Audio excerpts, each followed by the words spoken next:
জলপাইগুড়ির একমাত্র নৃসিংহ বা নরসিংহ মন্দির সংস্কারের অভাবে লুপ্ত হতে বসেছে। বছরে একদিন পুজো হয়ে থাকে অনাড়ম্বরভাবে। এই মন্দিরটি অবস্থিত জলপাইগুড়ি শহরের 12 নম্বর ওয়ার্ডের ভেতরে থাকা জলপাইগুড়ি হাই স্কুল সংলগ্ন স্থানে। ওই মন্দিরটির পাশেই রয়েছে একটি সংস্কারহীন পুকুর। নরসিংহ ভগবান বিষ্ণুর চতুর্থ অবতার। বিষ্ণু ভক্ত প্রহ্লাদকে বাঁচাতে নরসিংহের বিরাট ভূমিকার কথা এদেশের মানুষের মুখে মুখে প্রচারিত হয়ে আসছে। আর জলপাইগুড়িতে অবস্থিত সেই নরসিংহ মন্দিরটি যে পুরানো, সেই ছবি মন্দিরে আসলেই বোঝা যায়। প্রত্যেক বছরই তার আবির্ভাব দিবস উপলক্ষে ওই মন্দিরে নরসিংহ দেবের পুজো হয়ে থাকে। এদিকে যারা মন্দিরটি চোখে দেখেননি তারা যদি এসে দেখেন তাহলে তাদের চোখে স্পষ্ট ধরা পড়বে কত পুরানো মন্দির। চতুর্দশী তিথিতে তার আবির্ভাব হিসেবে একটু বড় মাপে পুজো হলো সকলের সহযোগিতায়। আর এই পুজো হয়েছে রবিবার বিকেলে। 12 নম্বর ওয়ার্ডের কাউন্সিলর মনীন্দ্রনাথ বর্মনও এসেছিলেন ওই মন্দিরে। তিনি অবশ্য অভিযোগ করেছেন অসামাজিকভাবে থাকাদের আড্ডার স্থান হয়েছে মন্দিরটি। তিনিও দাবি করেন পুরানো এই মন্দিরটির সংস্কার করা প্রয়োজন, আর সেটা এককভাবে কাউন্সিলরের পক্ষ থেকে করা অসম্ভব। কিছু সহযোগী মানুষ যদি এগিয়ে আসেন তাহলে তিনিও তাদের সাথে ওই কাজে সহযোগিতা করবেন।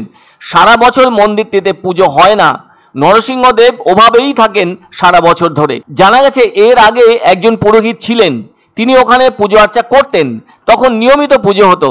কিন্তু উনি নানা কারণে চলে যাওয়ায় এই মন্দির যেন ওই লোকালয়ের ভেতরে অবহেলিত অবস্থায় পড়ে আছে। অনেকে বলে থাকেন উত্তরবঙ্গের একমাত্র নরসিংহ মন্দির নাকি এটি। যদি অনেক আগে থেকে এখানে মন্দিরটি গড়ে তোলা হয়েই থাকে তাহলে একটু একটু করে তার সংস্কার হলে তো আজ আর এমন শূন্যতা প্রদর্শন হতো না।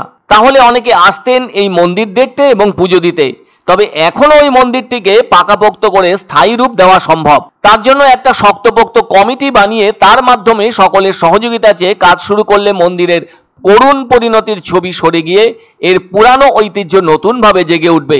এখনো তো এই শহরের একাধিক জায়গায় বিভিন্ন সহযোগিতায় অনেক ছোট ছোট মন্দিরও গড়ে উঠেছে। দিব্যি সেসব স্থানে পুরোহিত রেখে পুজো আর্চা হচ্ছে। যেহেতু নরসিংহ মন্দির এই শহরেই শুধু নয়, জেলার ভেতরেই একমাত্র, তাহলে সেদিক থেকে মন্দিরটিকে স্থায়ী রূপ দেওয়ার উদ্যোগ গ্রহণ করলে ভালো হয় বলে অনেকেরই অভিমত। আর হাই স্কুল সংলগ্ন পুকুরটির সংস্কার হলে ওখানে বসার জায়গাও থাকবে, অন্যরকম চেহারা হবে। ফলে স্থায়ী মন্দির হলে এখানকার খারাপ পরিবেশ অনায়াসে পাল্টে যাবে। ফাঁকা থাকায় ওই জীর্ণ মন্দিরটি বর্তমানে অসামাজিক আচরণে অভ্যস্তদের আড্ডা স্থান হয়েছে। তাই সুস্থ পরিবেশের কথা ভাবলে আর নরসিংহ মন্দিরের স্থায়ী পরিকাঠামো তৈরি হলে ভক্তদের আনাগোনা বাড়বে। ফলে মন্দিরের সংস্কার ও দৈনিক পুজোর বন্দোবস্ত হওয়াও সম্ভব হবে। এ ধরনের উদ্যোগ নেওয়া হলে মন্দিরের ভবিষ্যৎ উজ্জ্বল হবে, আর তা না হলে ধীরে ধীরে একদিন পুরোপুরি অবলুপ্তিতে চলে যাবে পুরানো এই নরসিংহ মন্দিরটি।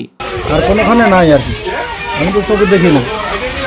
বা এই অনুষ্ঠানটা কে করে না করে তাও জানি না, হয়তো উপবাসটা তো সকলে করে। কিন্তু এত বড় একটা মন্দির, নৃসিংহদেবের যে জাগ্রত একটা মন্দির, এটা দীর্ঘদিন অবহেলিত অবস্থায় আছে। এটাকে বারবার সরকারের কাছে বা জনগণের কাছে আবেদন রাখছে যেন সকলের দৃষ্টি রাখে। আমি স্থানীয় সকল লোকের কাছে আবেদন করব, মন্দিরটাকে রক্ষা করুন। আমি কাউন্সিলর হিসাবে স্থানীয় লোকজনের সঙ্গে কথা বলছি এবং আমরা স্থানীয় লোকেরা সহযোগিতা করে চাঁদা তুলে মন্দিরটা শীঘ্রই সংস্কার করব। এখানে সকলের সহযোগিতা প্রার্থনা করছি।